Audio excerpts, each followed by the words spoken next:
Welcome back to Only Talk Sports. We talk sports every single day, or at least we try to. I'm your host, Jeffrey, and subscribe to the channel if you like sports content. Hit that notification bell so you never miss another video. We just passed 310 subs. Thank you guys from the bottom of my heart, and I hope I can continue to make great content you guys will enjoy in the future.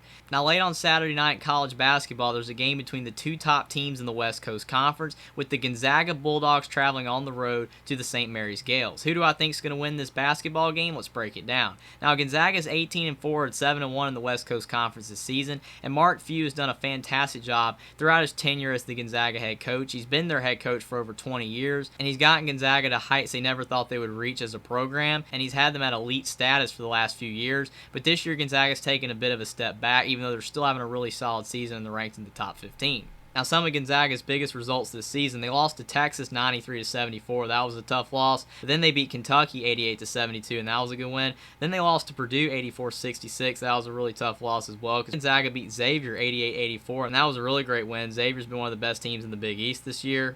Then Gonzaga also beat Alabama 100-90, and Alabama's been one of the premier teams in college basketball this year. But then Gonzaga lost to Loyola Marymount 68-67, and that was a really tough loss for Gonzaga because that's the first time they've lost to a team not named St. Mary's or BYU in West Coast Conference play in many years, and it's also the first time they've lost at home in a long time as well. Gonzaga had the longest home winning streak in college basketball, but that streak got broken against Loyola Marymount, and Gonzaga's still a great team. They've got a lot of great wins this year, but they're just maybe not as good as they've been the last 5 years. But Mark Few's had this program at such a high level that a year like this can be considered a down year, even though they're still playing great basketball. And Drew Timme has been the heart and soul of this Gonzaga Bulldogs team. He's averaging 21.4 points per game, 7.5 rebounds per game, and 3.4 assists per game. He keeps coming back to Gonzaga, and every year he's gotten better and better.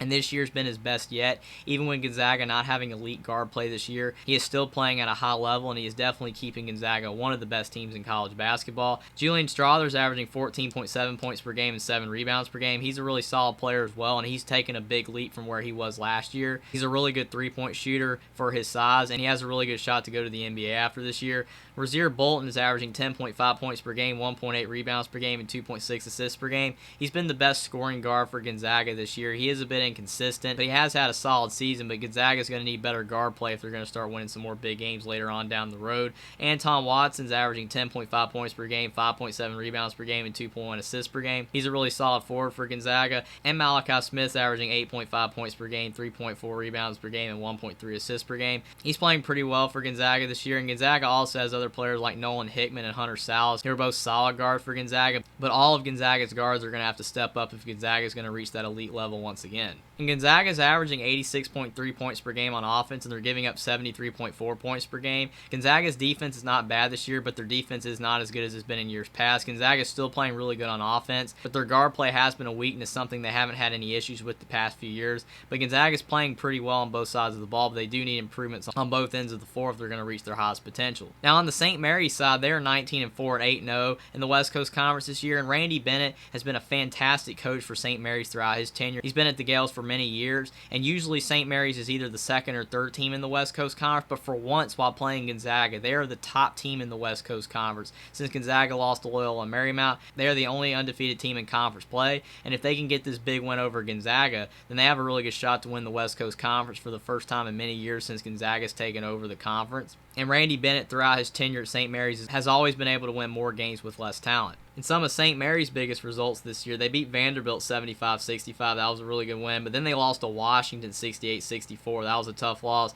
Then they lost to New Mexico 69-65. And they also lost to Houston 53-48. That was a tough three-game stretch in the non-conference. They just could not get any of those wins. But then they beat San Diego State 68-61. And that's a great win that's going to really age well on their tournament resume. And they've been rolling through West Coast Conference play. But then they got a big win at BYU 57-56. And that was a massive win for St. Mary's to be able to stay undefeated in West Coast Conference play and be able to have a one-game lead over the Gonzaga Bulldogs. And Aiden Mahaney's averaging 14.7 points per game, 2.4 rebounds per game, and 1.9 assists per game. He has really stepped up for St. Mary's this year. He's a much better player than he was last year. and he's definitely helped St. Mary's have the great season they're having so far. Mitchell Saxton's averaging 12.6 points per game, 8.2 rebounds per game, and 1.8 assists per game. He's a really solid center for St. Mary's. He's been playing well on both sides of the ball. Logan Johnson's averaging 12.2 points per game, 4.8 rebounds per game, and 3.8 assists per game. Logan Johnson was one of the best players on St. Mary's last year, and he's having a really good season this year as well. Maybe he's not taking the leap forward that a lot of people were expecting him to take, but he's still having a really solid season. Alex Dukas is averaging 12.1 points per game and 3.5 rebounds per game.